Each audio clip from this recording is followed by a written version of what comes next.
Chapter 1, Section 6, Digging Deeper, Development of the Plate Tectonics Theory. In the Investigate, you looked at some of the evidence that supports the idea that continents of Earth have moved during geologic time. Two features of Earth were the subject of intense study in the late 1800s. The first was the discovery of similar fossils on continents that are now separated by oceans. The second was the origin of mountain ranges. Both played a part in the early stages of the development of the theory of plate tectonics. In the late 1800s, an Austrian geologist named Edward Suess tried to solve a basic geologic question: how do mountain ranges form? He based his model of mountain formation on some of the same principles that you have explored in this chapter. Suess stated that as Earth cooled from a molten state, the most dense materials contracted. These dense materials sank toward the center. The least dense materials floated to the top. They cooled to form the crust. He then speculated that mountain ranges formed from the contraction and cooling of Earth. He likened this to the way that an apple wrinkles and folds as it dries out and shrinks. Suess went on to explain the origin of oceans and continents. He also explained why there were similar fossils on different continents now separated by oceans. In his model, during the cooling process, parts of Earth sank deeper than others. This is how the ocean basins were formed. Suess claimed that certain parts of the seafloor and continents could rise and sink as they adjusted to changes in the cooling Earth. This led him to propose land bridges between continents. Suess coined the term Gondwanland. This is the term he used for a former continent made up of Central and Southern America. This is the term he used for a former continent made up of Central and Southern Antarctica, Africa, Madagascar, and Peninsular India.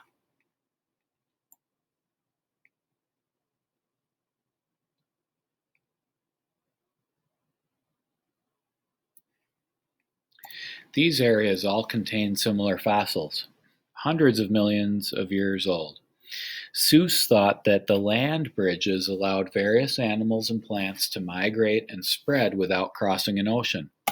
Other geologists proposed different models to explain mountains, oceans, and fossils.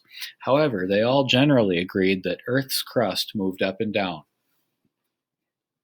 They did not think that it moved very far sideways. Many geologists agreed with the idea of land bridges. It was thought that these bridges allowed organisms to move between continents now separated by oceans. According to Suess and others, the land bridges sank into the ocean long ago. Today, they no longer exist. Not all geologists accepted the theory of a contracting Earth. In 1912, the German geologist Alfred Wegener proposed an alternative idea: the hypothesis of continental drift. He saw a variety of problems with the contraction theory.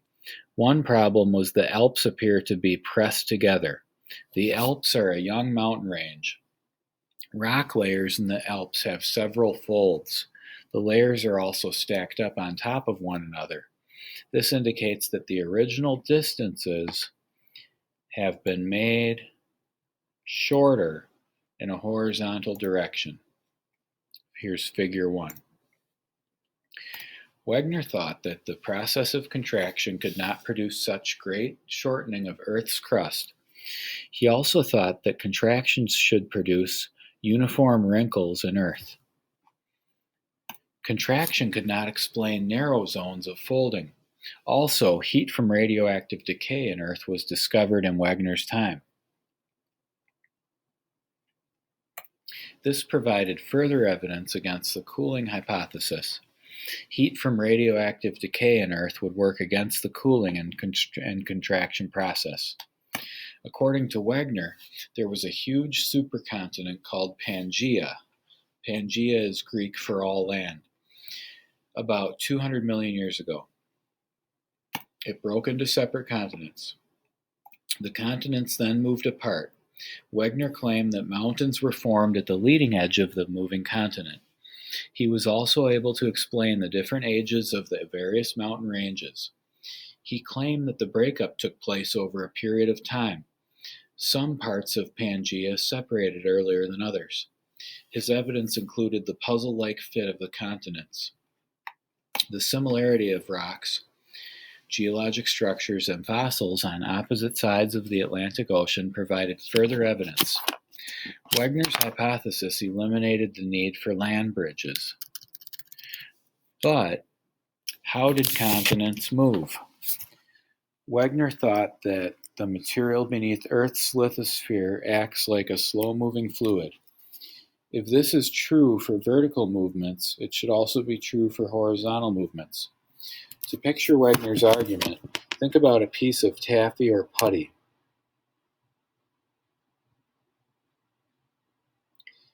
Where does it say that?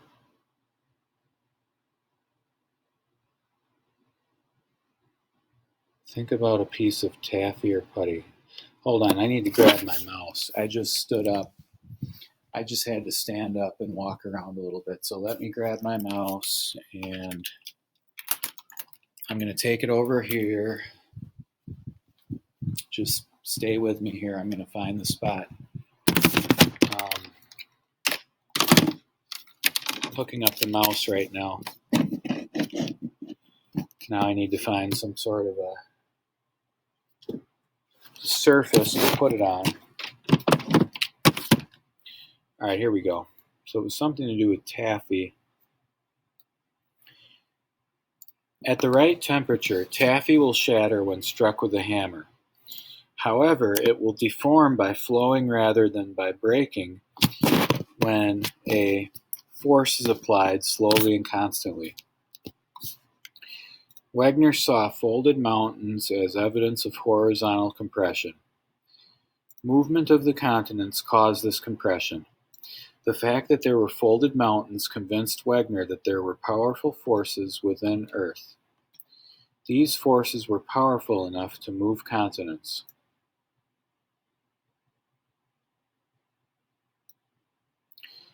A quote from Wegener sums up his ideas about the way that all the geologic evidence fit together. It is just as if we were to refit the torn pieces of a newspaper by matching their edges and then check whether the lines of print run smoothly across. If they do, there is nothing left to conclude, but the pieces were in fact originally joined this way.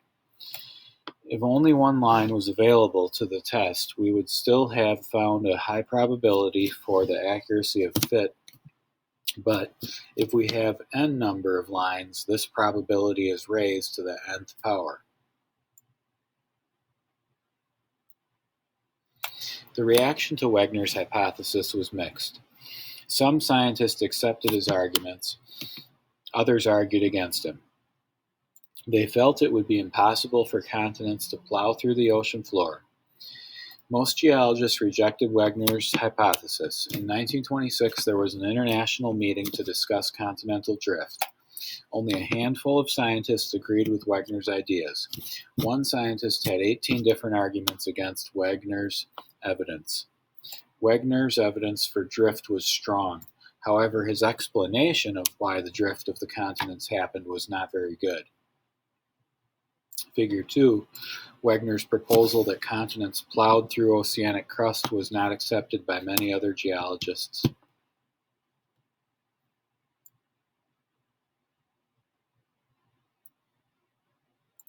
After World War II, much of the seafloor had been explored and mapped. By the late 1960s, the theory of plate tectonics had been developed. It was based on many types of evidence. Today there is so much evidence that almost all geologists accept the theory. Much of the evidence that Wegener used to support his hypothesis supports plate tectonics. However, new evidence has emerged. This evidence provided a better explanation for the movement of Earth's lithosphere.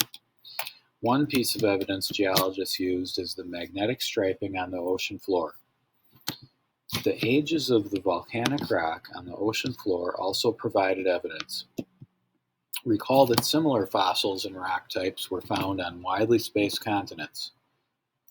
This indicated that the continents at one time could have been part of a single landmass. Using this evidence, geologists have reconstructed the record of the breakup of Pangaea. About 200 million years ago, Pangaea started to break up. Continental rifts, or divergence zones, began to open. As Pangaea continued to be rifted apart, oceanic crust formed between the northern continents called Laurasia. Oceanic crust also began to form between the southern continents called Gondwanaland. New ocean floor was also formed between Antarctica and Australia, and between Africa and South America. India started to separate from Antarctica and travel northward. The maps shown in Figure 3 summarize what has been reconstructed as the breakup of Pangaea from 250 million years ago to the present. As you can see, continents that are now connected were not always that way.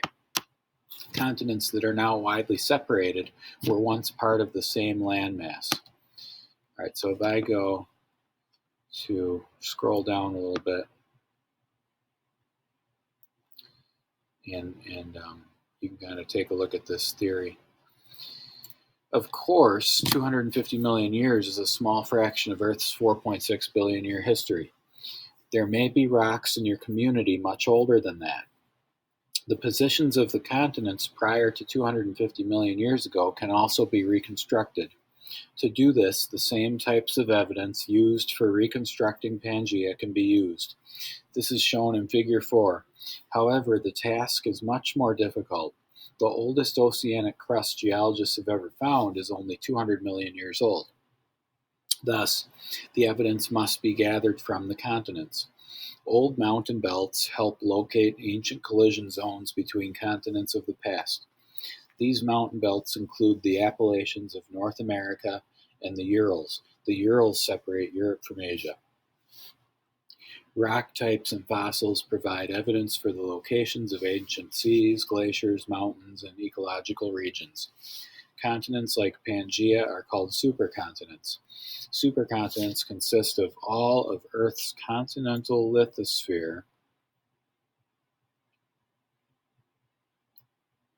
in one single place. Geologists are fairly sure that there was at least one earlier supercontinent before Pangaea. There may have been others as well. Supercontinents undergo a cycle of assembly, breakup, and reassembly. This is called the Wilson cycle.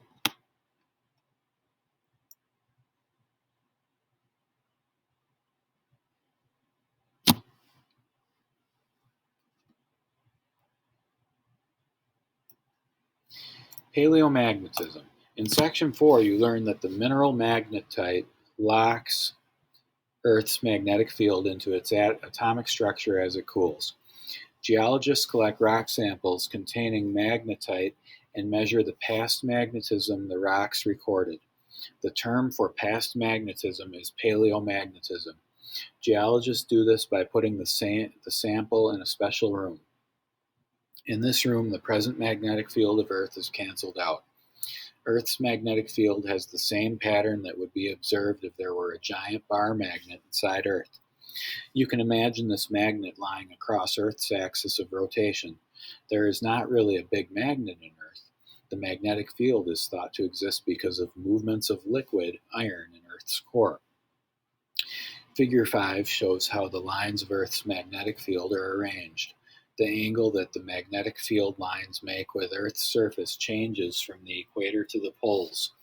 Near the equator, the lines are nearly horizontal, and near the poles they are nearly vertical. This means that the paleomagnetism of a rock sample can tell you the latitude of the sample when it formed. This is called the paleolatitude. Measurements of paleolatitude are one of the things geologists use to reconstruct past supercontinents like Pangaea. The big problem is that there is no way of measuring paleolongitude. This is because the magnetic field lines are always oriented north to south. That is why no longitude lines are shown on the map of Pangaea that is in the Investigate. Earth 250 million years from now. The evidence supporting the formation and breakup of Pangaea is quite strong, but how will the continents be positioned in the future? Scientists have made predictions for how the continents are going to move over the next several hundreds of millions of years. They used equations relating rate, time, and distance. Over the next 50 million years, the continents will continue to move. Scientists believe that they will continue to move in similar directions and velocities as to those of today. Over the long course of geologic time, this will have an effect on Earth's geography. For example, Africa will move north. It has been doing so for the past 100 million years. It will continue colliding with Europe, closing off the Mediterranean Sea. It will also form a giant mountain range in southern Europe. In the southern hemisphere, Australia will also continue moving north. It will eventually collide with the southern islands of Southeast Asia. Meanwhile, the Atlantic Ocean will continue to open. This will force North and South America further away from Africa and Europe.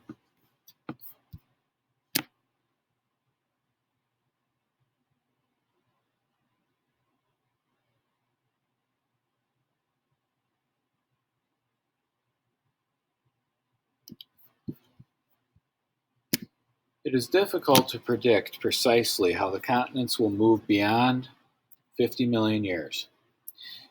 The movement of the crust involves complex mechanics. This is especially true along plate margins. It is also hard to predict how the mantle will behave over very long periods of time. Let me close this ad out. Okay. Scientists think that the collision of Australia with the islands of Southeast Asia will cause it to rotate. It will then collide with South China. Eventually, it will become absorbed into the Asian continent. Scientists also predict that a subduction zone will form on one side of the Atlantic Ocean. This will probably be somewhere along the east coast of North and South East Coast. That's where we were at. This will probably be somewhere along the east coast of North and South America.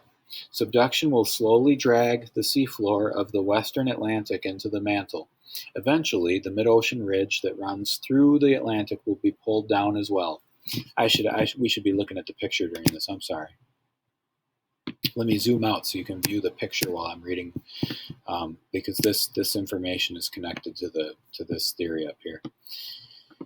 Okay. This will probably be somewhere along the east coast of North and South America. Subduction will slowly drag the seafloor of the western Atlantic into the mantle. Eventually, the mid-ocean ridge that runs through the Atlantic will be pulled down as well. With this, the Atlantic Ocean will stop getting wider. It will slowly begin to shrink. Over tens of millions of years, North and South America will collide with the merged European and African continents. This continent-to-continent collision will create a giant mountain range. The range will form along the contact between the continents, much like that of the Himalayas today. Scientists think that in about 250 million years from now, most of the continents will be joined into Earth's next supercontinent. They have already given this supercontinent a name. They have already given this supercontinent the name Pangaea Ultima.